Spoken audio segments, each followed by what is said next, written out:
जे पैसे पाठवले सदावर्तेंना ते 2 कोटीच्या दरम्यान आहेत, ते नेमके काय आहेत, म्हणजे कसे? मी संतोष शिंदे, शिवपरिवहन वाहतूक सेना महाराष्ट्राचा सरचिटणीस म्हणून मी काम करतो. एस टी महामंडळामध्ये कर्मचाऱ्यांची जी आमची शिवपरिवहन शिवसेना पुरस्कृत युनियन आहे त्याचा मी महाराष्ट्राचा सरचिटणीस म्हणून सध्या काम करतो आहे. तर ज्या वेळेला एस टी बँकेमध्ये सदावर्तेंचं संचालक मंडळ स्थापन झालं त्याच्यानंतर सदावर्तेंनी अक्षरशः या बँकेकडे एक स्वतःचं पैसे कमवण्याचं साधन म्हणून बघितलं. ज्यावेळेला आम्ही सगळी माहिती घेतली त्यानंतर आमच्या निदर्शनास आलं की दिवाळीच्या वेळेला कर्मचाऱ्यांना बोनस दिला जातो. एस टी बँकेची स्थिती सध्या पूर्णपणे अतिशय खराब अवस्थेमध्ये आहे. 100% एस टी बँकेचं कर्ज वाटप बंद आहे. ज्या सभासदांच्या ठेवी या बँकेमध्ये आहेत त्या सभासदांसाठी लागणारं एस टीच्या गरीब कर्मचाऱ्यांसाठी असणारे कर्जाची सुविधा बंद असताना सुद्धा 37 कोटी रुपयांचं चालू स्थितीतलं फक्त सर्व्हर बदलण्याचं काम सदावर्तींनी केलं. याच्या अगोदरचा जो सर्व्हर होता तो अतिशय सुरळीत चालू होता. उलट पक्षी आत्ता जो सर्व्हर 37 कोटी रुपये खर्च करून आणला गेला त्याच्यानंतर त्याच्यामध्ये प्रचंड प्रमाणात त्रुटी आहेत. या चालू महिन्यातल्या कर्मचाऱ्यांच्या जर कर्जाच्या वसुलीचे हप्ते बघितले तर साधारणतः प्रत्येकाला 1.5 हप्ता गेलेला आहे आणि तो त्या सर्व्हरच्या चुकीमुळे गेलेला आहे. उदाहरणार्थ माझा जर 10,000 रुपयांचा हप्ता असेल तर मला 18-19 हजार रुपयांची वसुली आलेली आहे आणि ती आमच्या मुळात कमी असणाऱ्या पगारातनं वसूल होऊन बँकेला गेलेली रक्कम आहे. ती बँकेकडनं कधी मिळेल याची शाश्वती कोणच देत नाही आहे आणि त्याची जबाबदारी पण कोण घ्यायला तयार नाही आहे.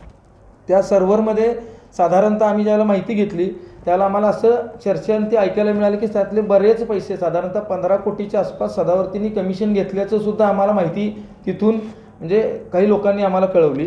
ती कळवल्यानंतर मग आम्ही अजून त्याच्यावरती पाठपुरावा केला. त्यातल्या काही गोष्टींच्या संदर्भात आम्ही वेगवेगळ्या ठिकाणी तक्रारीसुद्धा दाखल केल्या. त्याच्यानंतर त्यांनी सदावर्तींनी कधी नव्हे ते एस टी बँकेची अवस्था इतकी वाईट असताना सुद्धा एस टी बँकेच्या कर्मचाऱ्यांना 50,000 रुपये पगार डिक्लेअर केला, बोनस डिक्लेअर केला दिवाळीला.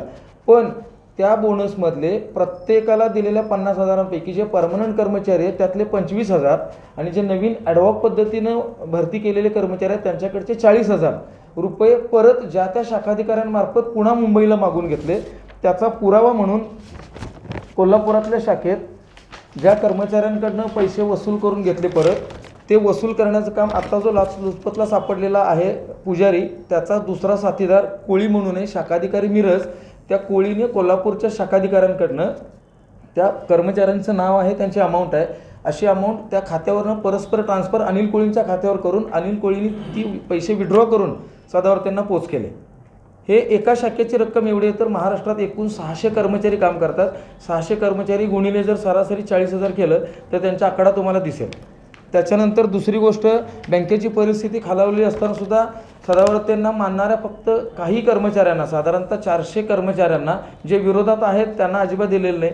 पण जे सदावर्तेंना खास मानतात अशा कर्मचाऱ्यांच्या नावावरती 75,000 रुपये प्रत्येकी हा इन्सेंटिव्ह डिक्लेअर केला. तो त्यांच्या खात्यावरती जमा केला.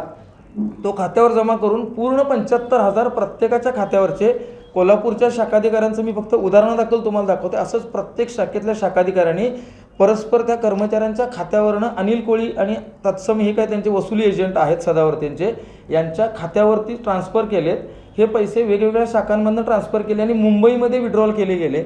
हे कर्मचाऱ्यांचे पैसे मुंबई हेड ऑफिसमधूनच का विड्रॉल झाले आणि मग ते सदावर्तेंनाच पोचले असणार का नाही याची वेगळी मी भूमिका सांगण्याची गरज नाही.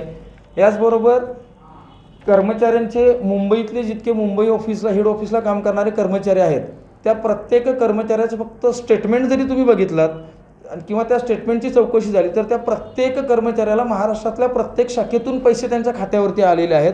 मग ते नियमबाह्य इन्सेंटिव्ह असेल किंवा बोनस असेल अशा संदर्भाने जमा केलेले पैसे पुन्हा या कर्मचाऱ्यांच्या खात्यावरतीच का जमा झाले. आणि शक्यतो अनिल कोळी असतील हेड ऑफिसचे आढाव नावाचे महाव्यवस्थापक असतील किंवा आता पकडला गेलेला हा पुजारी असेल हे तिघंजणं सदावर्ते आणि जयश्री पाटील यांचे वसुली एजंट म्हणून काम करतात.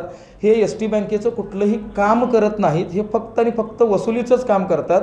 त्याचं उदाहरण म्हणून गेल्या 8 महिन्यामध्ये एप्रिल महिन्यापासून पुजारीनं घेतलेला पगार सोडून प्रत्येक महिन्याला वसुलीसाठी फिरायला लागणारा खर्च जो आहे तो टी ए बिलाच्या मार्फत या मी तुम्हाला तारखा देतो की त्याच्या खात्यावरती त्या रकमेला तेवढे पैसे टी ए बिल म्हणून बँकेकडनं जमा झालेत.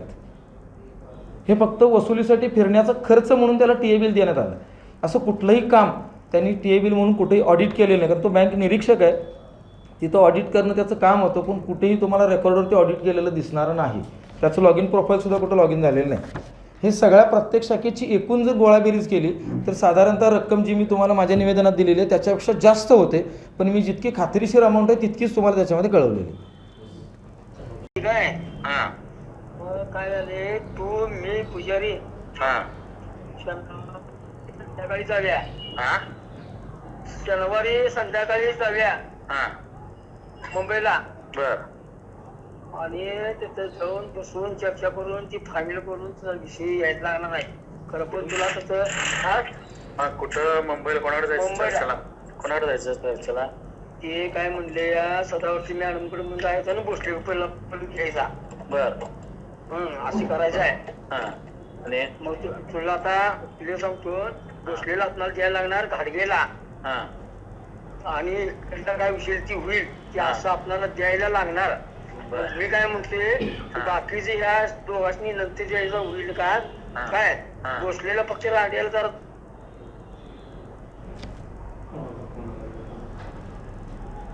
काय पाहिलं साहेब बोला. काय माहितीये का सुजित, हे बघ खरं सांगतो तुला, दोन विषय आहेत. एक तर तुला खरं सांगतो, भोसले तुला डिसमिस करून टाकणार आहे, ते तुला आता काळ्या दगडावरची रेख. हे कारण काय? तिथं जर ऐक ना जरा, ऐक, ह्याच्या पुढे तर तुला इथं वाचाय पहिल्या स्टेजला दोन, एक म्हणजे तुला मी म्हणलेलं की पहिल्या स्टेजला तुला एमडीकडनं वाचवून दे, आपण प्रयत्न करू, साहेब पण म्हणलेले बरोबर. पण भोसले का आपल्या ऐकण्यातलं नाही, बरं. काय विषय नाही. पहिल्या प्रयत्नात विषय नाही, दुसऱ्या ह्याच्यामध्ये तुला ते जे एमडीकडनं काम, पण पहिल्या जर प्रयत्नात वाचवायचं म्हणलास हां हा काय, तुला पहिल्या ह्याच्यात जर करायचं म्हटलं तर मग त्याला तर भोसलेला ऍडजस्ट करायला लागणार करे की मग सगळं. बरं, हे मोठा विषय आहे. तू काय माहिती आहे हा. का, ते असं वरच्यावर घेऊन चालत नाही, तुम्ही करा आम्ही नंतर हे करतो असला विषयच नसतो इथं. काय तिथं कसं आहे माहिती आहे का, तिथं जागेवर विषय क्लिअर करायला. आता बघ, हां. शुक्रवारी साहेब चाललेत, शुक्रवारी का शनिवारी गाडगे साहेब जाणार आहेत. बरं तिथं जागेवर तुला करायचं असलं तर आपण काय करू, अगोदरच सेटिंग करू आणि त्यांचं करून घेऊ. म्हणजे तुझ्यासाठी एक ठीक सांगितलं आहे, मी, ठीक आहे. चला. चालतं. पण पहिल्या ह्याच्यातच करायचं म्हणतात, नाहीतर मग एमडी साहेबांनी पहिला तुला ते, अरे काळ्या दगडावरची रेग, मी सांग मला ते आपलं काही नसताना माणसानं हे करते, तर तुझं तर म्हणजे ते जागेवर तुला काय, मी सांगतो की तुला फक्त विषय काय आहे की ते तिथं जर सेट कर, तुझं पहिलं गुन्हा आहे हा, पहिला जो गुन्हा झाला ना, तुझ्या सेवा बुक मध्ये गुन्हा नाही आहे बरोबर. कुठंच, बरोबर. एक सुद्धा साध्या ह्याची पण नोंद नाही, खुलासा पत्राची पण नोंद नाही तुझ्या सेवा बुकला, बरोबर. बरोबर, हा. आता 4 गुन्हे झालेले होते, ते माने बिने, माने 4 गुन्हे सुटले, होय. हा. तर विषय कसा होते, त्यावेळी परिस्थिती वेगळी होती. आत्ताची परिस्थिती कसं आहे माहिती आहे, सगळं ते भोसलेल्या हातात आहे, होय. बरोबर. होय. आपण काय करू माहिती आहे का, आपण ते तिथंच त्याला ऍडजस्ट करून त्याला तिथल्या इथंच पहिल्या ह्याच्यातच तुला काय तर करता येईल. मग तुला ते तू काय कर माहिती आहे का, तू काय तर करायला ऍडजस्टमेंटला काय म्हणावं, ते जजमेंट आहे की नाही माझी. अरे बाबा ते एवढ्या विषय पास करा, नसतं. ते पास सगळ्या करा ह्याच्यावर म्हणावं ते. तुला वन टाइम जर करायचं म्हणलं 3 लाखाहून खर्च आहे. म्हणजे आता मी काय पैशाचा विषय नाही, मला तर काय विषयच नाही, पण सांगितलं तुला अहो, करायचं एवढं- सेट. एवढं कसं काय 3 लाख विषय कसं अरे काय ते मला डिसमिस सांग? करणार आहे तुला मग विषय. dismiss तुला करून ऐका समजा, पहिल्या आहे बघ, मग एक गोष्ट काय सांगतो तुला, पहिल्या अपील मध्ये आपण डायरेक्ट मॅडमलाच भेटू, काय काय पहिल्या काय असेल ते ते. मॅडम जाऊन भेटले मग कसं नाही, मग तसं नाही, पहिलं नाही, दुसऱ्याला पहिल्या वेळी ते काय करणार नाही सोड, ते ज्याच्या हातात. आता कसं आहे हे सगळं त्याच्या हातात आहे, बरोबर आहे. नंतर मग ते मॅडम कडे गेला ना, विषय वेगळे होतात रे, विषय असा विषय आहे. मग ती मला असं वाटत नाही की लोकशाही मराठी ऐका, पहा, जागरूक रहा.